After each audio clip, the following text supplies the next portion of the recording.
Last weekend, my sister had her destination wedding in an exotic locale. So the accommodations were these cute little villas arranged all over a winding path that goes down the side of a mountain to the beach. Each villa has its own little private pool that's primarily secluded and covered by tropical shrubbery, unless people happen to go walking by the path at a certain angle and crane their necks to see up. So it was late at night, around 1 a.m. We figured no one was up at that time, so me and my husband went skinny dipping and ended up having discreet, but obvious to anyone who saw, pool intimacy. And who just so happened to be walking down the path and looking up at that moment? My mom and her boyfriend. They were walking over to the villa where my grandma and aunt were staying to give grandma some sleeping pills she'd forgotten. So my mom's boyfriend, Matt, chuckles, but my mom goes, "Oh my God." The next morning she laid into me. Like, what was I thinking? How can I be this trashy at a fancy hotel like this one?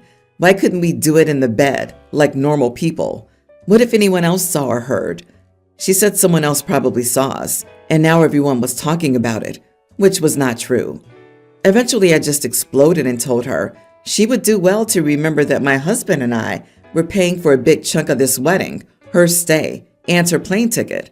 So she should just take it down a notch with her insults and finger pointing.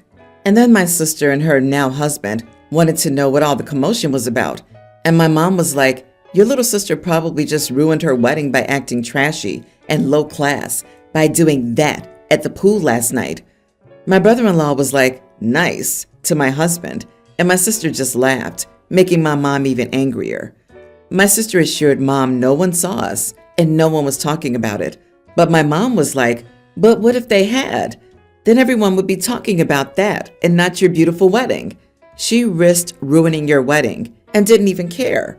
And then she went on a tirade about how it's always been like this. Anyway, the wedding went on without a hitch, despite my mom's paranoia, but she's still curt with me.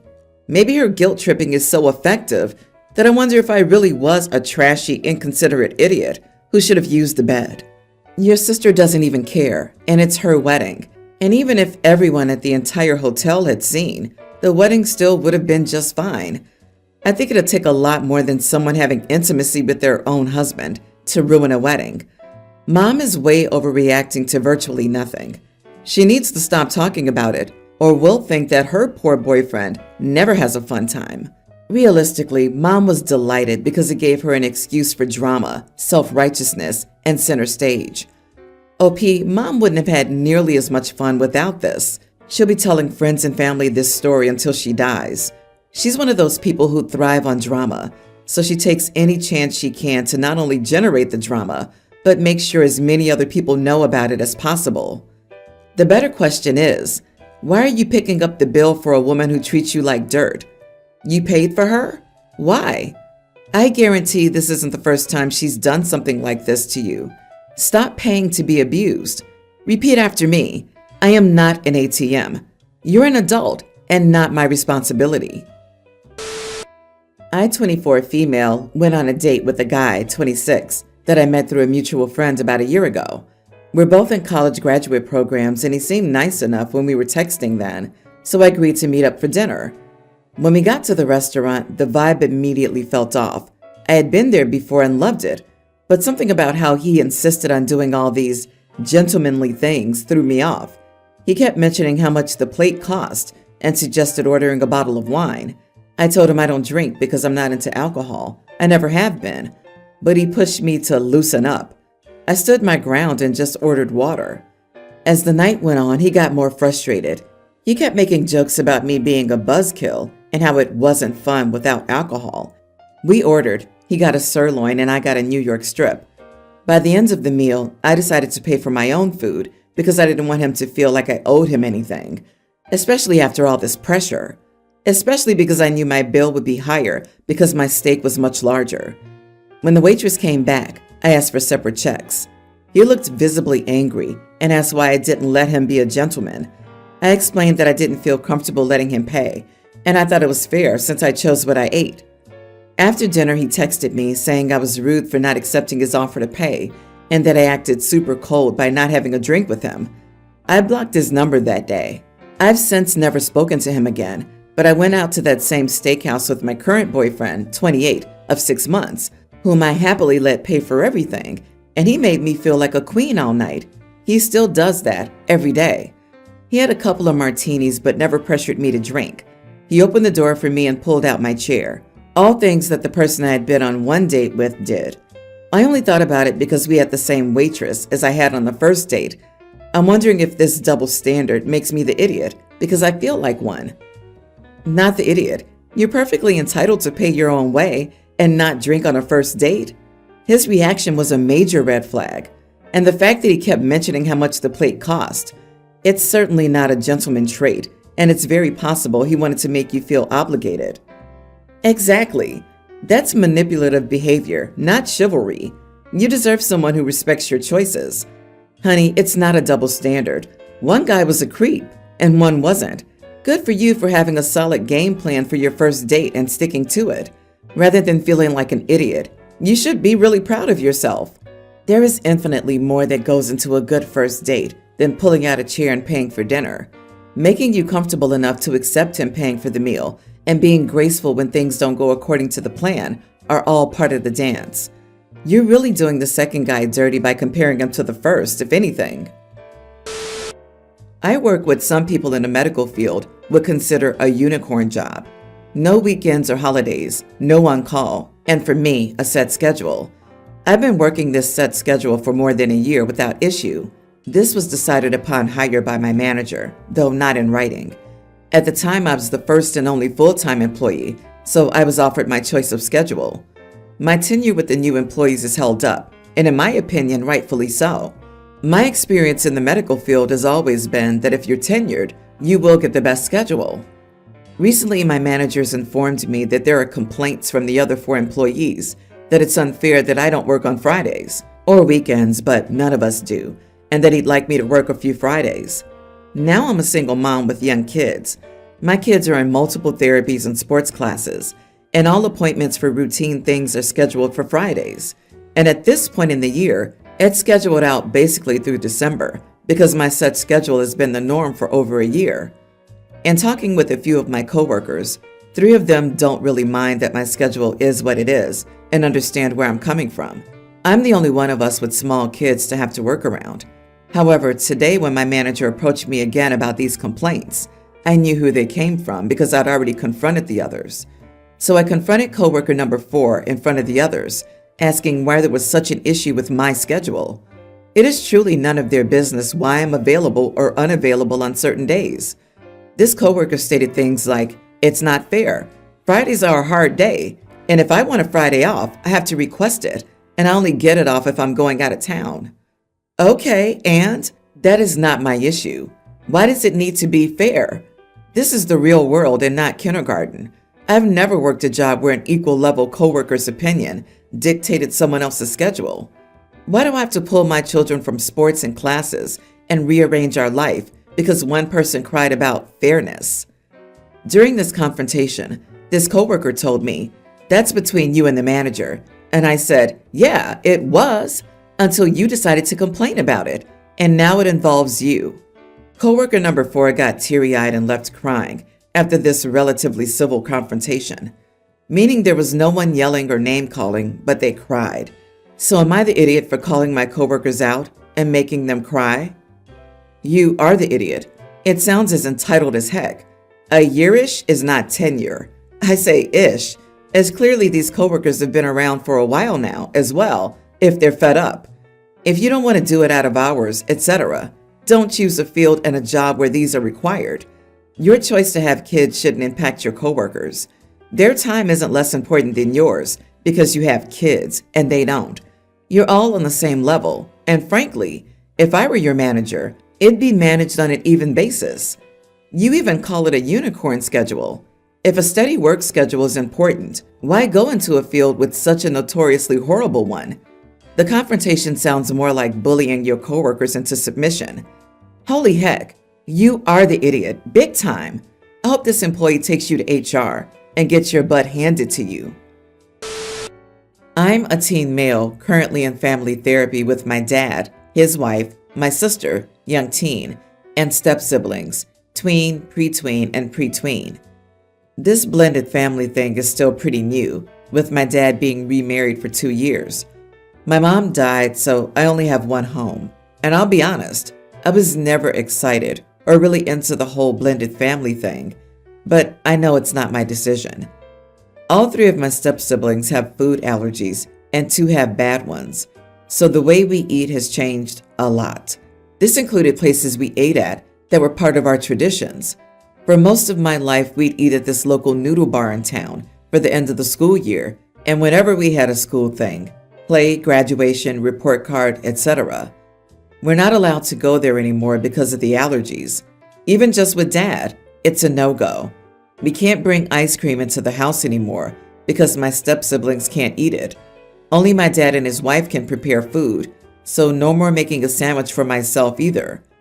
Birthdays have changed. My sister and I can no longer eat at our preferred restaurant of choice because of my step-siblings, and we can't bring my favorite dish into the house either. So now it's a place that my step-siblings love and is acceptable for their allergies. For 2 years, Dad has talked about how glad we are to make all these changes and how family is worth it. About 4 months ago, his wife noticed that my sister and I weren't engaged with the family the way she thought we'd be. We didn't want to talk to her. She also noticed my sister had cut me and her out of some photos of all of us and used just me and her for her room's art wall. So she and Dad decided we needed some family therapy. Since we started about 2 months ago, officially, there have been a lot of questions about what the problem is, why we're there, and how to explain the problem.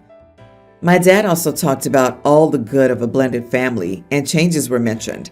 He also talked about how happy we all are to make them. Well, last week I got so sick of it, and the therapist asked me if I was genuinely okay with them, and I went off. I said no, I'm not, that I hate the changes, that they're unfair, that I never said I wanted my step-siblings to celebrate my birthday more than I wanted my favorite foods. These things were decided for me. I said I never would have made that decision because celebrating with them isn't important to me. I'd rather have a good time with the people I love and enjoy the food that I love instead. And I hate not being able to make a sandwich or buy snacks after school. I went off for the whole session between a rant and answering the therapist's questions. My dad was so angry at me for doing it, and his wife was really upset because her kids heard it. But she was also upset because she accepted, on some level, I didn't ever want this. She's also angry that I took up a whole session with my rant. Am I the idiot? Ugh, entitled parents. Kiddo, you're here, asking if you were wrong to use the therapy you were shoved into. No, sweetheart, you're not wrong for that, nor for any of your feelings around your stepfamily. It was not your choice for them to join your family, and had your father not pushed this, you likely would not have been as against this. It's not your fault you weren't considered in this life-changing choice. You cannot tell your dad not to date, marry, or whatever, but your dad, likewise, cannot demand that you be okay with the choices made without you. Not the idiot, and your dad needs to back off unless he wants to lose you and your sister. At least someone bothered to ask you how you were feeling about your family situation. The problem is that should have been your dad, not a therapist. Your dad just pushed this Brady Bunch blended family crap and never asked you once how you felt about it. He instead decided how you and your sister were to feel. That's not how it works. He must understand now that he's blown it, and that's why he's angry that you refuse his fantasy. I doubt that after this outburst, the session will have such a significant rant from now on. This one was the dam bursting, and now that backed up river of emotions will be much less volatile. I wish you luck, OP. My twin sister, teen, and I, teen male, don't have the same dad. Mom slept with 2 guys close together and had us. DNA proved this true. It's always been a weird thing, and we get a lot of questions in real life.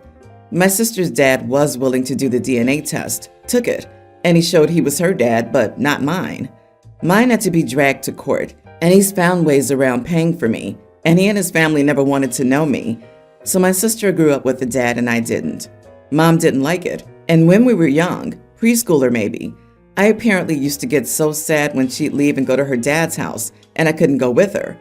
I don't remember it, but I understand why it's true. So Mom told him he had to include me, and he was like, nope, no way. It ended up in court with Mom wanting to take away his parenting time. The judge ended up saying he didn't have to take me for his custody time, but he had to include me on any big days out with my sister or for family holidays if she went along. He tried to get my mom to drop it, but she refused.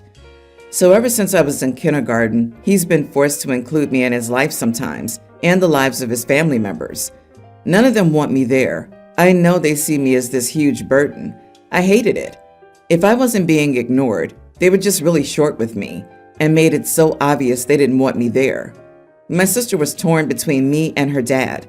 I told her I didn't want to deny her a dad, so she never let it come between them or us. When I became a young teen, I tried to put my foot down with Mom, but she told me I had to go, and she said she'd take his butt to court so fast if he let me wander off or didn't make sure I was okay like he would with my sister. Only 2 years are left, but I can see how much my sister's paternal side despises having me around. It sucks being forced somewhere that nobody wants you, and my mom is still serious about taking him back to court. So I told Mom a couple of nights ago that it needs to stop, and she can't keep doing this. She told me I didn't deserve to be left out because of her actions. I told her she couldn't make them love me, and they've shown their disdain for me for over 10 years now. I told her to let it go. She got so angry she wanted to yell and cuss at them. I told her to stop being selfish and stop forcing them to include me because she's the only one who wants that, not me. I told her I never wanted this. Mom broke down and then told me it wasn't necessary to be cruel to her. Am I the idiot? The only idiot here is your mother. This is not your father. It's your sister's father.